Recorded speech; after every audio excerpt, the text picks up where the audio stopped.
Welcome to Run Free and Strong. I'm Reto. We created this video to share our experience during a 72-hour period while in southwestern Virginia for the Yeti 100-mile endurance run during Hurricane Helene.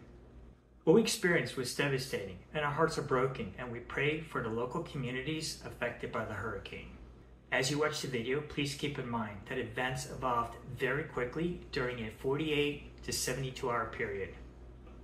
As a result, the parties involved in the Yeti 100, including the race director and volunteers, town officials, and local communities, did not expect the outcome that severely damaged and devastated southwestern Virginia and surrounding states.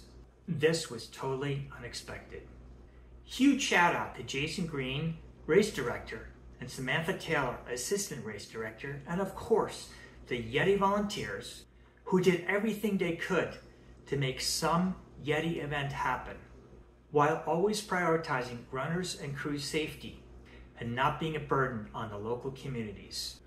We will start with background and context for the Yeti 100 and Hurricane Helene, and then share the unfortunate and heartbreaking damage and devastation caused by the hurricane, before explaining the event's timeline and how the changes and eventual cancellation of the Yeti 100 were both communicated and managed.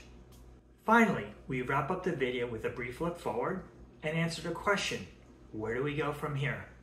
The Yeti 100-mile endurance run would have celebrated its 10th anniversary in 2024.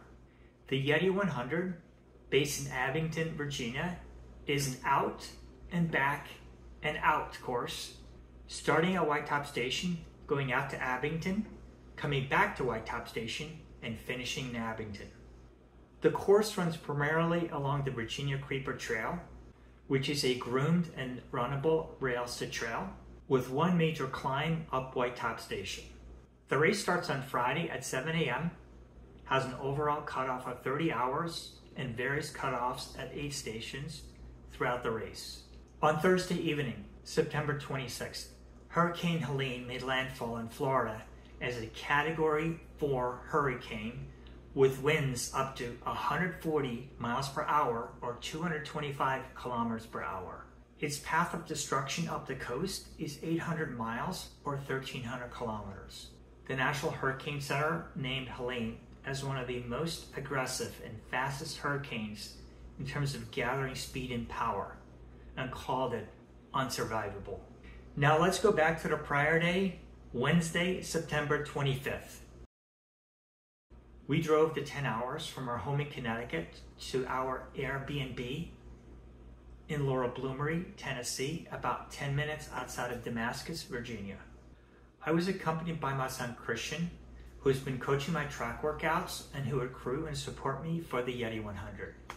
On Wednesday morning, just as we were leaving Connecticut, the race director announced that the course was changed to omit the climb and descent up and down White Top Station to a course with 3 out and back segments from Abingdon to Damascus and back to Abingdon times 3. Omitting the White Top Station segments, which are heavily wooded and not easy to access, should ensure the safety of runners and crews. There was no change to race date and time. As of Wednesday morning, the weather forecast called for rain Friday from the 7 a.m. start to late morning, with a couple of hours of winds following and then clearing up in the afternoon. No worries. When my son and I arrived in Laurel Bloomery, Tennessee on Wednesday evening, the hurricane front had moved in with heavy rain and wind. As we went to bed, we were looking forward to picking up our bib and swag on Thursday afternoon. Then things came apart. Everything had changed by Thursday morning.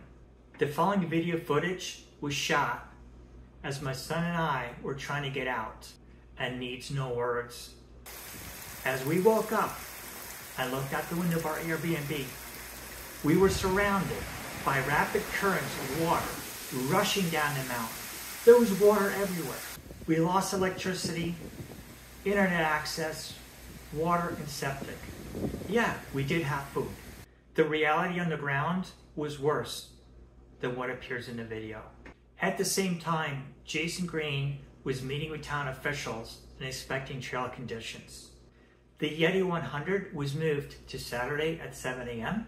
and weather conditions were looking up, with the rain and wind supposed to clear by Friday evening. My son and I explored what roads were open to drive to Damascus, little aware that the town was underwater and closed by police, and we were later told the Army National Guard. All roads leading from the Airbnb were blocked by fallen trees that looked like toothpicks all over the place, or roads that were completely washed out and gone. We were trapped. A few of the locals were out and about with their pickup trucks and chainsaws to clear the roads, but the washed out roads would take weeks or even months to rebuild. By Friday evening, we were able to drive the Columbus Highway, which unfortunately was underwater, and we decided to be safe and turn around. At least we're able to connect to the internet and catch up on emails and the news. The Yeti 100 was canceled. No surprise. Although the hurricane moved north, it left a wake of damage and destruction behind that would require local and state rescue and relief efforts. The Yeti team quickly pivoted to support the neighbors and friends in need, donating the race generators and aid station food and supplies, and asking volunteers to help where help was needed. On Saturday, we were able to drive to Abingdon, Virginia and Bristol, Tennessee to eat and enjoy a Tennessee whiskey distillery and a Virginia craft beer brewery, as well as some delicious tacos and ribs from an amazing local food truck. We wanted to share that Appalachia is beautiful and rugged, and the local people are warm and authentic. And there are so many opportunities to explore and enjoy.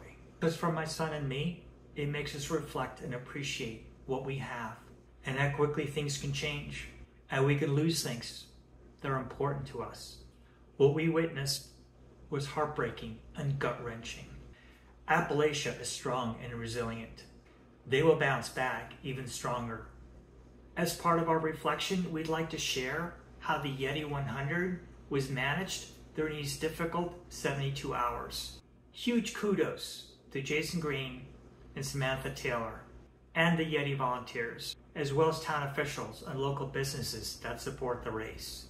Jason's stewardship of all stakeholders, the local resources and environment for the Yeti 100 are unquestionably amazing. He does what he does with heart and soul. The various Yeti events bring important tourism and investment to a region that desperately needs the support. The safety of runners, crews, and the local communities are always a priority. Jason and Samantha frequently and transparently communicated through email, the Yeti website, and the Yeti Facebook page with almost 8,000 followers. It feels like a family where everyone takes care of each other and no one is left behind. Literally. This is my 4th Yeti event since 2020, and I will be back. Where do we go from here? The Kodiak 50K by UTMB is in 2 weeks. Unfortunately, we turn from water to fire. Because of the destructive wildfires in the San Bernardino Mountains, where the race is held, the U.S. Forest Service has suspended all permits, and the Kodiak races have yet to be confirmed. Because I had to make non-refundable travel arrangements a couple of weeks ago, I deferred my entry to 2025, and I will not be racing the Kodiak 50K this year.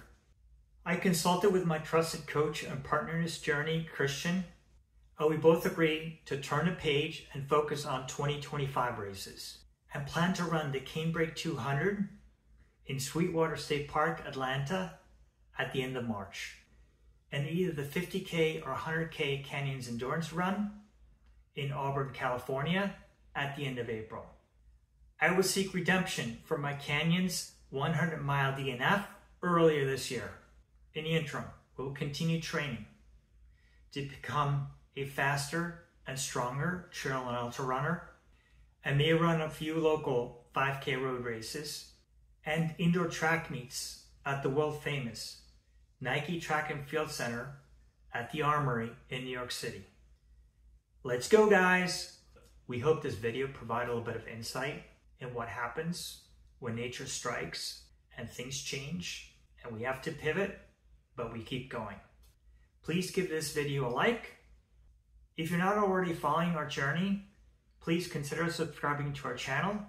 We have 2 shoe reviews coming up, the Hoka Tecton X3 and the Hoka Mach X2.